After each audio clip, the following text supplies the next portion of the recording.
Hi everyone, welcome to Chapter 9 on political economies. The purpose of this chapter is to cover some of the main concepts that relate to politics and the economy. So there are some economic concepts that we're going to briefly touch on. As your book establishes in terms of a definition, political economy refers to an intersection of politics and economics. In other words, how do these two forces impact one another? So there are a lot of questions related to power and the exercise of economic devices, but there's also a lot of questions that we've already covered when we think about Marx, for example, and Adam Smith, thinking about how the economy and political systems are intertwined and how economic systems can impact the amount of power that people have. So there's very much a feedback between the politics and the economic system of any particular country. So this is a very important kind of perspective to apply to politics. So it usually causes us to analyze questions like the distribution of wealth, the division of labor in society, as well as the government's role in preventing poverty and providing health care and other important questions that relate to productivity, industry, and the ability to gain wealth.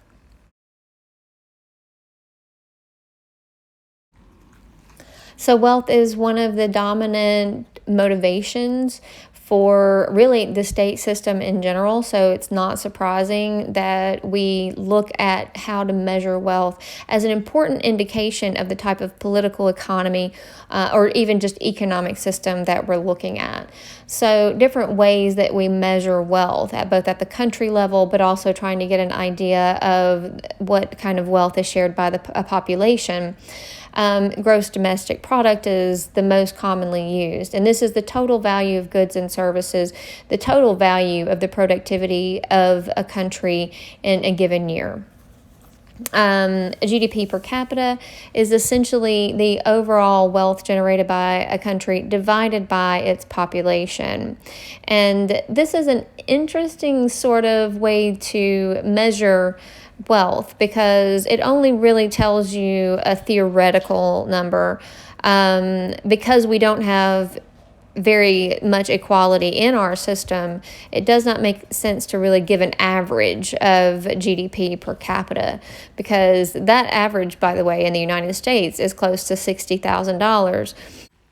We also look at the level of industrialization as a measure of wealth of countries at the macroeconomic scale. And this refers to essentially the degree to which they have begun to rely on manufacturing in a given country. And this also leads to consumption societies and the creation of skilled workers. In addition, some countries have moved past an industrial phase into a post-industrial phase, and they've remained wealthy. This is the United States, Western Europe, Australia. And this is where the majority of the economy is actually concentrated on service sector employment. This includes financial transfers and banking, some very expensive types of enterprises, but it also refers to service sector employment like fast food. So another way that we measure wealth or look at how wealth is distributed is through the Gini Index. And the Gini Index is a measure of inequality between people in the economy. So that inequality refers to really the distance between the very wealthy and the very poor. With the Gini Index, the higher the score, the more inequality exists between income. So take a moment to locate where the United States is. This looks like a pretty intimidating table, but if you pay attention, it's really informative. What we have here is the GDP per capita adjusted for purchasing power parity.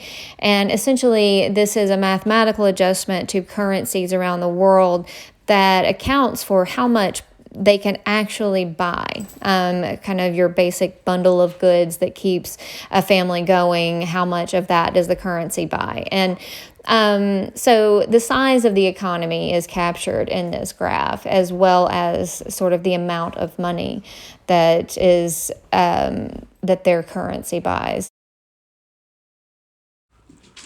Another way that we analyze the exchange between economy and politics is to evaluate market versus command economies. These are two major types of economic systems in the world. So a market economy is one very much like the United States professes to be, and we have an emphasis on private property, free exchange of goods and services, and not a lot of government regulation. Although we have a pretty extensive regulatory framework in the United States regarding businesses and consumer rights and the environment. Of course, there are people who believe that those should be even stronger than they are. Market economies operate off of a philosophy known as comparative advantage, which is a very popular 18th and 19th century economic theory that looked at the global markets and said that states should sort of identify those areas where they could produce goods with high quality, but cheaper than their competitor countries. Again, this is related to some of the things we've talked about before, like the role of the government in the economy. Adam Smith's view of the prosperity of the United States coming from capitalism, the idea of an invisible hand that really self-corrects markets.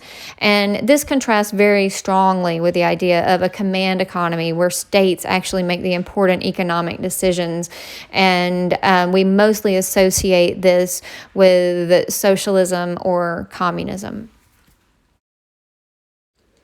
And like with many concepts that we cover in this class, they're really ideal forms when we're talking about these concepts, command versus capitalist economy, because neither of these really exist in a pure form. The closest that we do have to a pure form of a command economy was the USSR and the People's Republic of China. During these very specified time frames. What we actually find in the world today are mixes of market economies and socialist command economies. And we often call this Keynesian. This is named after a famous economist from the 1930s and 40s. His name was Maynard Keynes, Keynes. And he argued that you needed socialist policies to actually make capitalism function. You needed some kind of safety net for people who were not competitive, which is required for capitalism and for that kind of growth that is associated with capitalism. But you couldn't just let people languish and get sick and die. So you needed some sort of supports for the working class especially. And in a capitalist economy, the idea would be that if we were a pure capitalist economy in the United States, we really wouldn't have much of a regulatory framework when it came to labor rights or environmental rights. The government would really just be there to protect private property.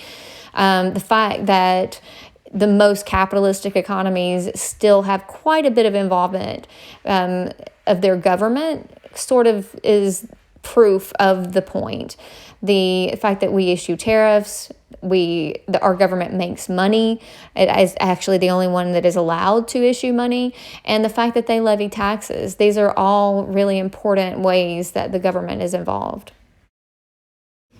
And this is just some more data about that previous point that reveals the very advanced economies actually do have some elements of socialism built in. And that is one way to capture that is through the amount of government spending around the world. And finally, something I encourage you to look deeper into in the text is this comparison between the United States, Malaysia, and Germany. And they kind of represent the mixed economies, but three different approaches. The U.S. is very much committed to free markets, whereas Germany is committed to welfare state redistribution, and Malaysia is still trying to develop.